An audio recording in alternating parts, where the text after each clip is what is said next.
Hello, everybody, and welcome back to the Her Story TV and the Her Story podcast. This is Gertrude Matcha here in beautiful Wellington, New Zealand today. And I am graced with the presence of yet another fascinating young woman. Welcome, welcome, welcome to our tribe. Please tell everybody your full name, where you're based, how old you are, and share your story with us today.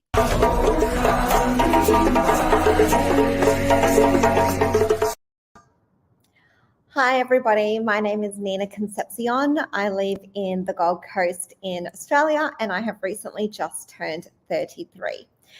So I have a business called the Institute of Conscious Sales, and what I do is I support entrepreneurs and particularly female coaches in building their business from a place of ethical sustainability and also love and care.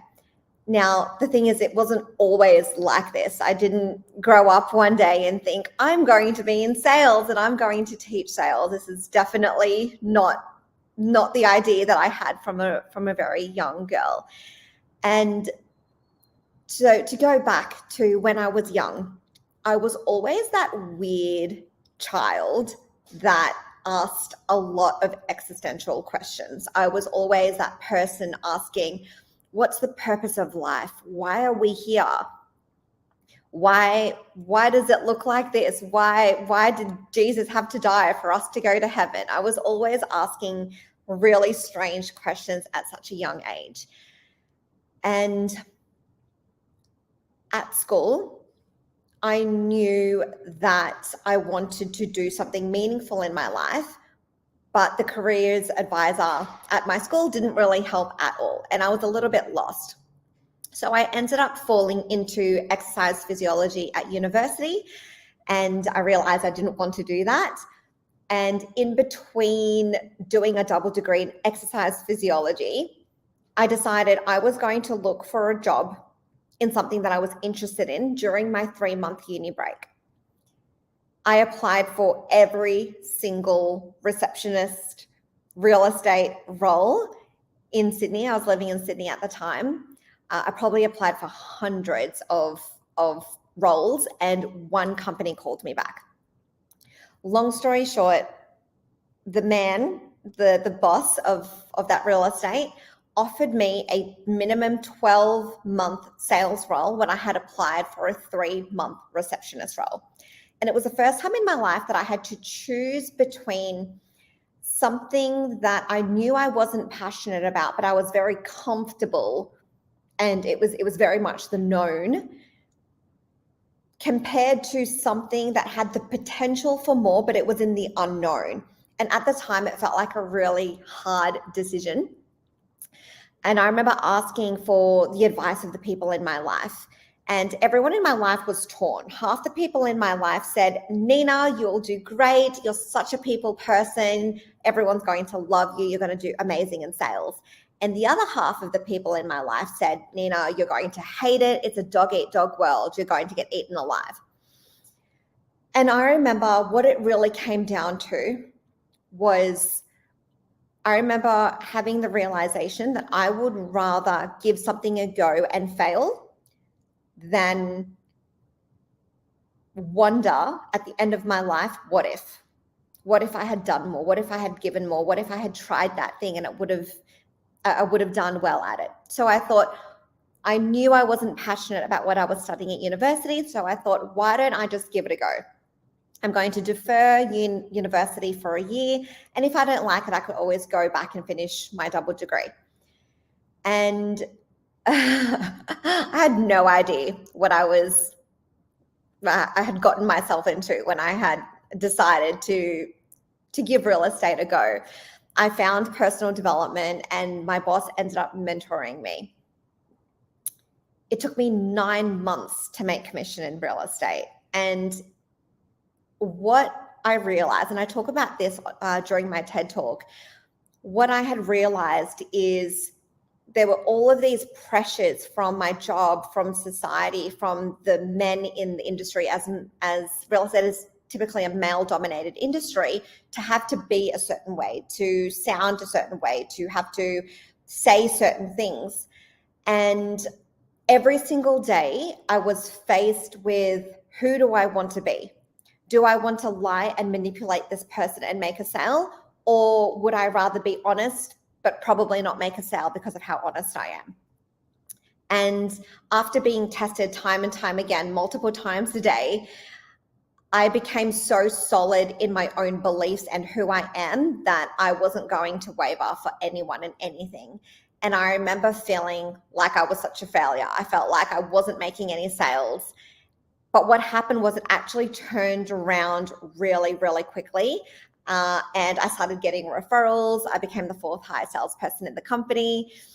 And I ended up going to a personal development event, and I met Brendon Burchard back in 2012, and it completely changed my life. And since then, I have become a coach, a speaker, a published author of my book, The Naked You.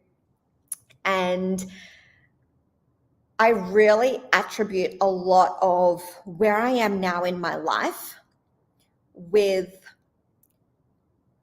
not only embracing my imperfections, but really learning to love myself for who I am, really understanding that a lot of my experiences and what I have gone through in my life, as much as I don't feel it defines me, I have been able to use it as a way to be able to encourage me and inspire me to live a better quality life. And I remember in real estate, it was just before I started making commission. And I remember, it was just after. I started making commission. I became what was it? So I'm trying to think back to so 9 months into real estate, I started making commission. And then by my second year is when I started to, I became the 4th highest salesperson, and I was in the process of opening up my own office.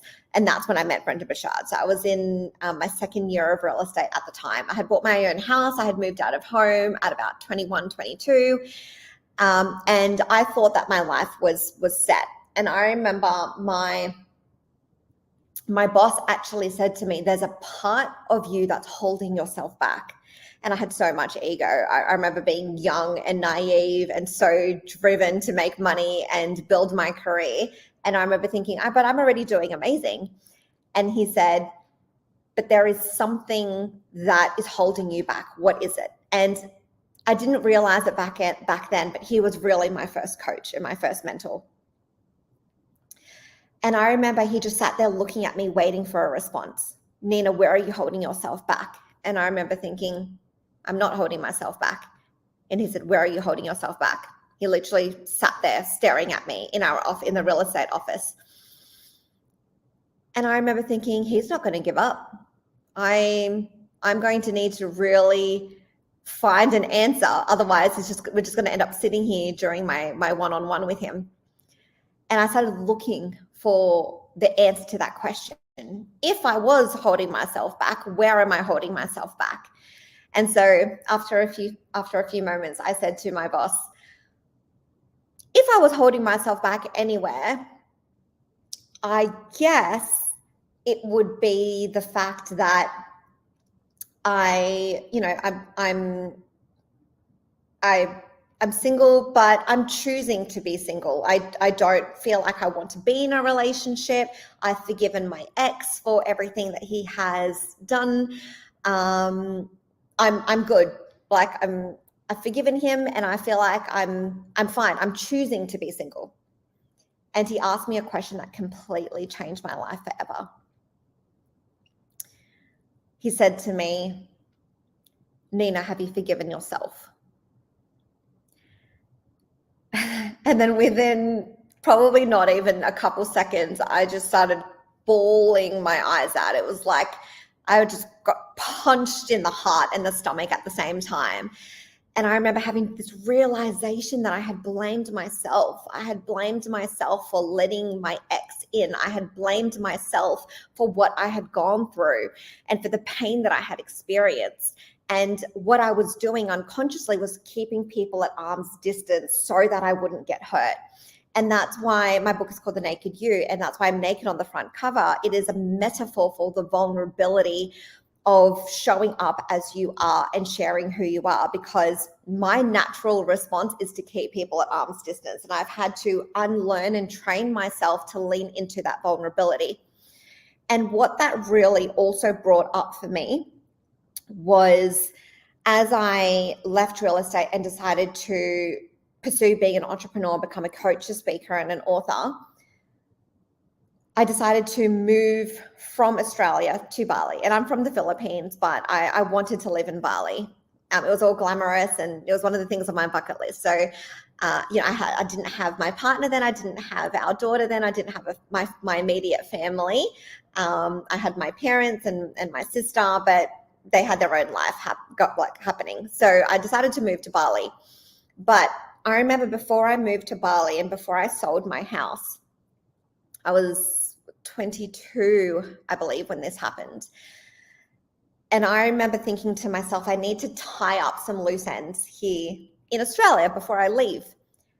And I said, okay, what do I need to tie up before I leave? And I said, the biggest thing is I need to confront the person who sexually abused me. And I talk about this in detail in my book of my journey, of how I've moved through it, and how I've been able to forgive myself through it. But I remember having this realization that if I want to make the impact that I want to make in the world, I need to be able to deal with my biggest demons.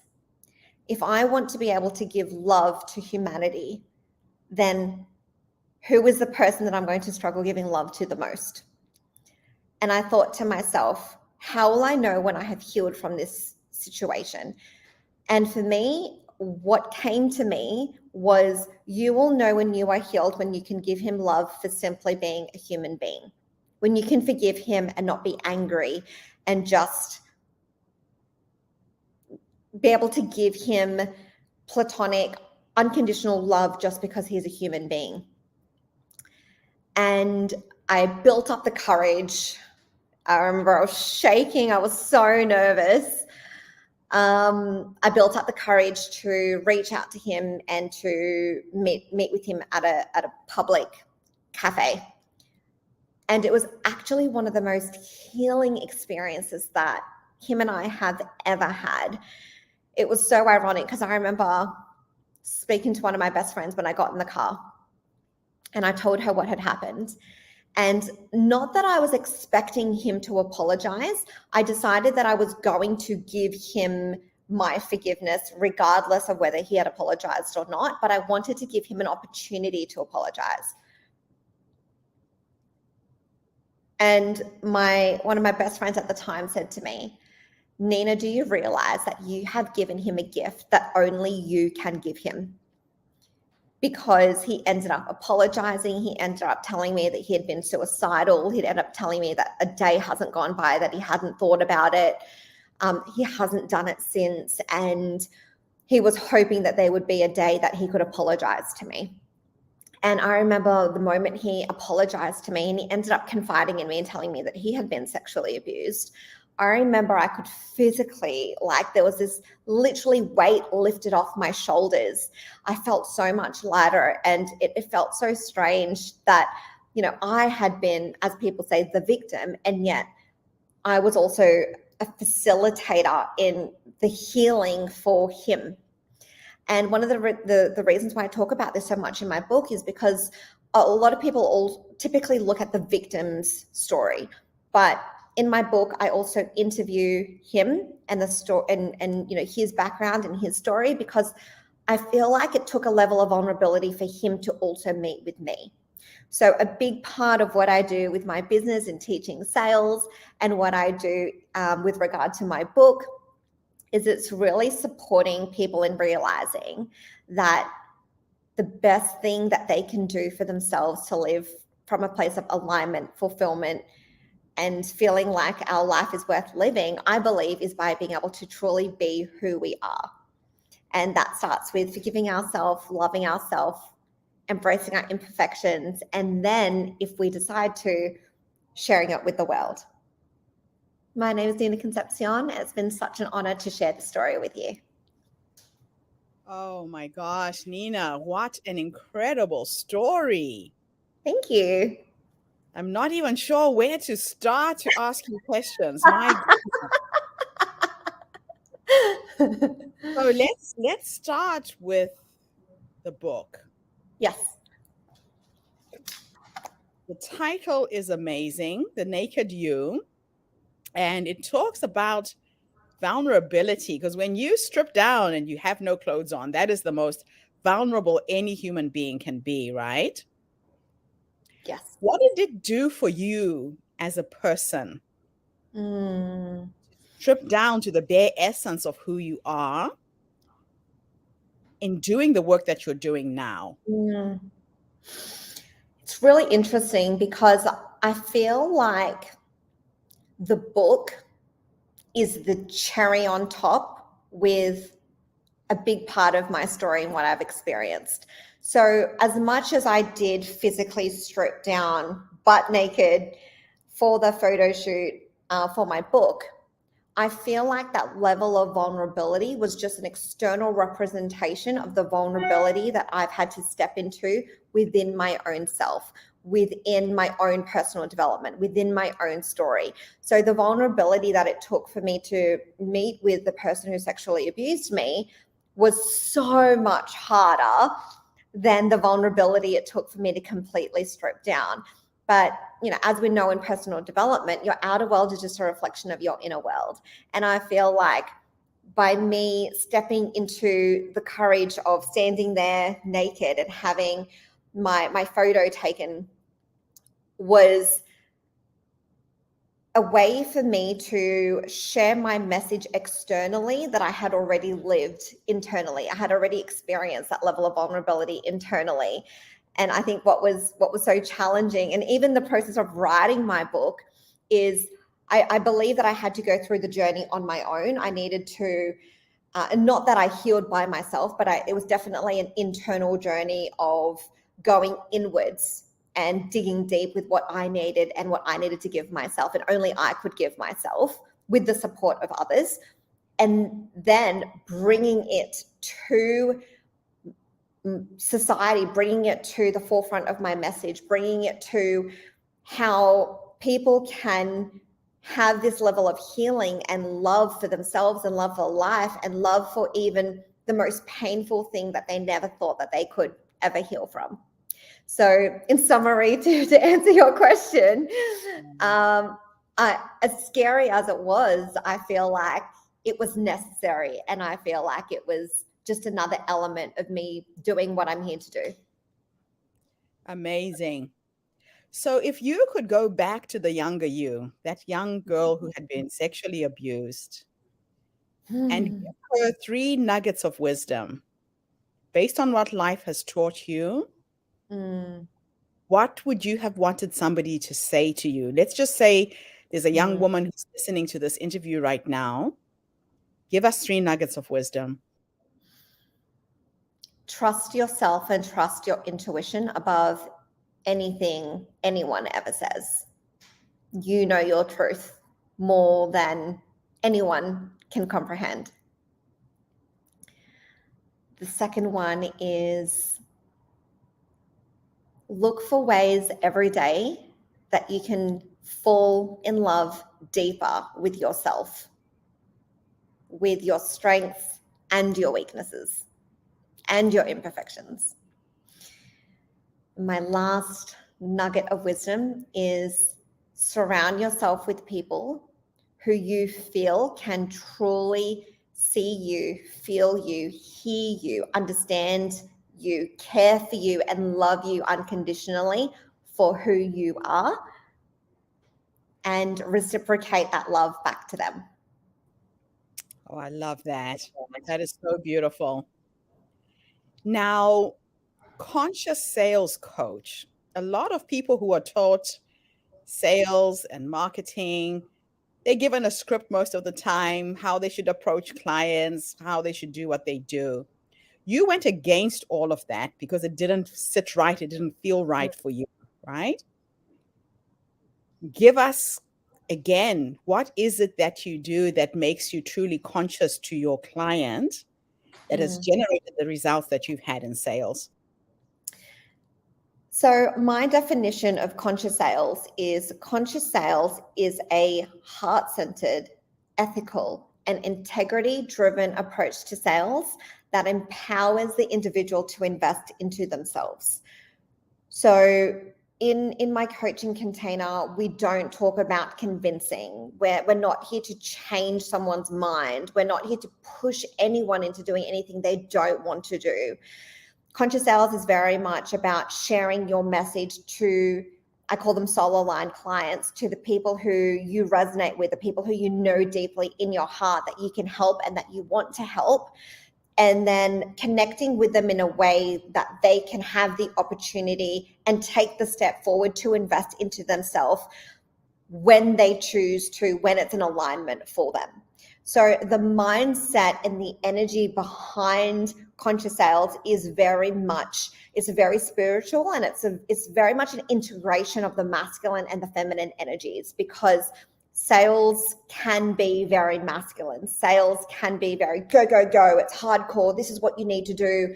Screw everybody who doesn't want to do what you say or isn't willing to be pushed into a decision, when I really encourage my clients to bring themselves and bring their essence and bring their heart and bring their passion and their presence to their clients.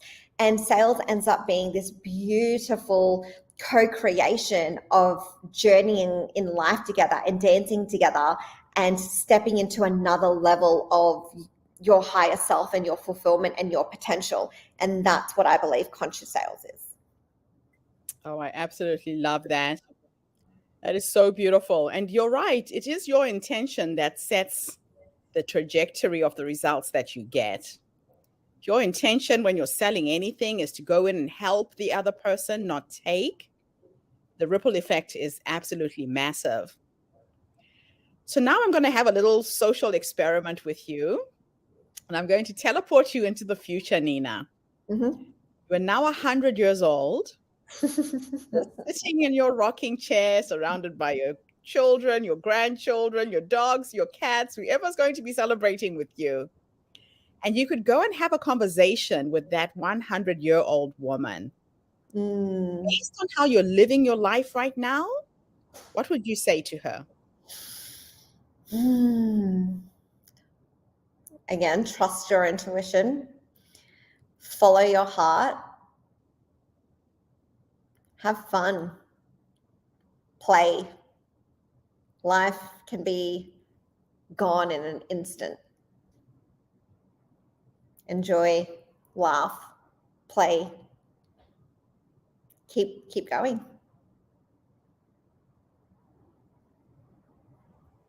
The reason why I like to ask that question is that a lot of women don't realize that we are born with all the wisdom, all the knowledge we need to live this life. And our future self is just waiting for us to catch up with her. So what I do sometimes is I go into meditation if I'm struggling with something, and I just ask her the question, what is my next step? And sometimes it comes through these little knowings that come from nowhere, and I've got the solution. Or it's a voice in my head that tells me to go left or not right, and then I bump into someone, and then something magical unfolds. But we do have all of the answers to all of the questions that we seek. So now let's talk a little bit about your coaching business. Who do you coach? What can people expect when they take you on board as a coach? So I typically work with female coaches. However, I do still attract some men. So my entry level programs, and I've got some that are self-paced online courses. At the lowest level, it's supporting all entrepreneurs in learning the foundations of conscious sales, regardless of whatever it is that you're selling. And then the next level is I take coaches through my Conscious Coaching 101 program, which is where coaches become a paid coach within 90 days of the program. Normally happens within a few weeks. However, the promise of the program is 90 days. And then when it comes to my higher level coaching, it's supporting coaches in hitting 10K, 20K, 30K months. And then at the highest level, I help really successful, already established coaches speak, sell, and increase their conversions. So a lot of people who have already a high level of success, particularly coaches that have a high level of success in their business, but haven't actually studied sales, have plateaued with knowing what they need to do to increase their conversions or to be able to do a couple of tweaks in order to make the biggest difference. And because I intricately understand sales, they can go from a 10% conversion to a 30, 40, 50% conversion. So someone, for example, who has 10 sales calls in a week and has a $10,000 offer, they're already making $10,000 a week. But with my support and with a few tweaks, they're able to start making an extra 10, 20, 30, 40 grand a week because they're not doing any extra work. Their sales calls are already there. It's just knowing how to better support someone, because there is a balance between making sure that you're attracting the right sort of people, making sure that you're qualifying those people, and also supporting people in moving their mindset to what it is they actually want, what it is they actually need, and then moving through the fear of that.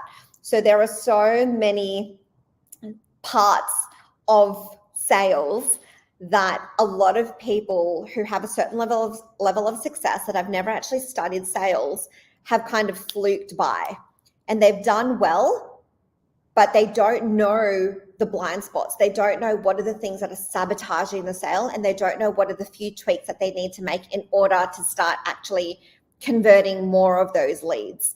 And honestly, sales is just communication. Sales is just connection. Sales is just really deeply listening to what someone wants and what they need, and finding a solution and communicating that clearly and effectively and efficiently, and moving them through the fear, because honestly, the majority of people are going to have fear when it comes to making a decision, especially when it comes to investing into themselves, and especially when it comes to investing into themselves in a way that they've never invested into themselves before. And so that's typically what I do when I help people make more conscious sales. That is awesome. And is this one-on-one coaching, or is it in a group setting? I've got a tier. So I've got some one-on-one. I'm launching my mastermind next year, which has a combination of group and one-on-one. I've also got my group, which is combined with some one-on-one. And then I've got my group programs, and then I've got my courses, and I've also got my book as well. So there's a tier of different offers based on where people are at, based on what it is that they're wanting, what it is that they're needing, and what is their priority right now. A big part of conscious sales, as I spoke about, is an integrity-driven approach. So if I genuinely do not feel that this is the right fit for this person based on what they've said to me, I'm not going to offer them my highest price program. If anything, I'm very, very particular and do not offer that to most people, because most people are not ready for that level of commitment. Most people are not at that space where, in my integrity, I know that that's going to be beneficial for them from an investment and a time and resource perspective. So that's the reason why I've got a few different offers based on where people are at. Yeah. But please know, guys, I did not start that way. Like, a lot of people think they need to have 10 different offers. You just need one to start off with. That is it. And then as you build, as your business grows, exactly. But I see this a lot. A lot of people are very overwhelmed and confused in the coaching industry. But a big part of that is just there's a few steps that you need to do in the right order. So don't try and do everything all at once. I love it. So now, Nina, I've got your website scrolling at the bottom of the screen. Is there anything I should have asked you and I didn't? Any parting thoughts for us today? A link that I actually would have loved to share, probably more so than the conscioussalescoach.com, is probably sacmeditation.com. So I'm so passionate about people who are here to make a difference, getting paid more, because the wealth will just circulate to people who are going to make the biggest difference with those resources and with that money. And so my soul client attraction meditation, so if you go to sacmeditation.com/Nina, it is a meditation that I created that I give to all my clients. I recommend to all my clients to help them get into the mindset and the vibration of calling in soul aligned clients in order to get paid. Obviously, we don't cover the skill set. In my container and in Conscious Sales, we talk about the integration of the energy, the mindset, and the skill set of conscious sales. And so obviously the meditation doesn't cover the skill set, but it covers the mindset and the energy, which is really the foundation of conscious sales. If you are not in the right energy, if you're not in the right mindset, if you don't have a clear intention, if you don't create the energetic space, then it gets very difficult, even when you have the skill set, to be able to call in those clients. So for those people who are listening who really want to start calling them in and start being ready to make money meaningfully, I highly, highly, highly recommend my soul client attraction meditation. And my clients use it all the time, and it's been phenomenal for them. And it's literally the process that I always take myself through every time I'm ready to call in more clients, and it works every time. Nina, thank you so much for this amazing interview. And thank you to everybody who's tuned in today. The Her Story Circle is attracting some phenomenal people. Have a fantastic day, morning, or evening, wherever you are in the world, Nina, and bye for now. Thank you. Thank you.